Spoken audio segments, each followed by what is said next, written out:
வணக்கம் and welcome back to our channel மக்களே. நான் உங்கள் கீர்த்திகா தான் பேசிட்டு இருக்கேன். நம்ம இன்னைக்கு இந்த வீடியோ என்ன பார்க்க போறோம் அப்படின்னு பார்த்தீங்கன்னா, ஒரு ட்ரெயின் முன்னாடி போயிட்டு இருந்திருக்கு. அது சடனாக நின்றுருக்கு. பின்னாடியே ஒரு ட்ரெயின் வந்து மோதிருக்கு. அந்த இடத்துல ட்ரெயின் விபத்து நடந்திருக்கு. அதாவது ரயில் இரண்டும் மோதி கொண்டதினால் அந்த இடத்தில்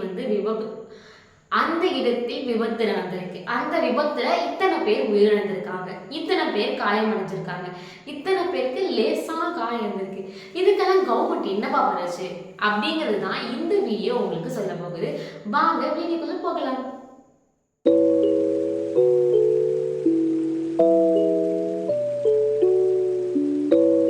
மகாராஷ்டிரா மாநிலம்ல லக்னோ, மும்பை, அங்க ஜார்கான் அப்படின்ற மாவட்டத்துல தான் வந்து இந்த சம்பவம் நடந்திருக்கு.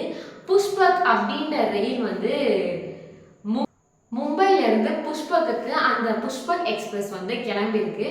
அந்த எக்ஸ்பிரஸ் போய்கிட்டே இருந்த ஒரு சில சமயத்துல அந்த இடத்துல ஒரு எமர்ஜென்சி சிச்சுவேஷன் ஏற்பட்டிருக்கு. ட்ரெயின்ல என்ன காரணம் தெரியாம ட்ரெயின் தீப்பிடிக்க ஆரம்பிச்சிருக்கு. அதனால எல்லாருமே ட்ரெயின்ல இருந்து அங்கிருந்த ஒரு சில பயணிகள் ட்ரெயின்ல இருந்து வெளியே குதிக்க ஆரம்பிச்சிருக்காங்க. எமர்ஜென்சி அப்படின்னோடனே அந்த இடத்துல ட்ரெயின் செயினை எடுத்து ட்ரெயின் ஒரு கட்டத்துக்கு மேல ஜார்கான்ல நின்றுருக்கு. எல்லா பயணிகளும் வந்து வெளியே போயிட்டு இருக்காங்க. அங்க ரெஸ்கியூ ஆபரேஷன்ஸ் எல்லாமே நடந்துட்டு இருக்கு. பின்னாடி வந்ததுதான் வந்து கர்நாடகா எக்ஸ்பிரஸ், பெங்களூர் டு டெல்லி போகிற அந்த கர்நாடகா எக்ஸ்பிரஸ் வந்து பின்னாடியே வந்துட்டு இருக்கு. இந்த நின்றுட்டு இருக்க ட்ரெயின் மேல அந்த ட்ரெயின் மோதி இருக்கு. இந்த இரண்டு ரயில்களும் மோதி கொண்டதன் காரணத்தினால அந்த இடத்துல விபத்து ஏற்பட்டிருக்கு. இந்த விபத்துல சுமார் ஒரு 12 பேர் உயிரிழந்திருக்காங்க. 5 பேர் வந்து பலத்த காயத்தோட ஹாஸ்பிட்டல்ல சிகிச்சைக்கு அனுமதிச்சிருக்காங்க. அது மட்டும் இல்லாம லேசான காயங்களோட 4 பேர் ஹாஸ்பிட்டல்ல அட்மிட் ஆயிருக்காங்க.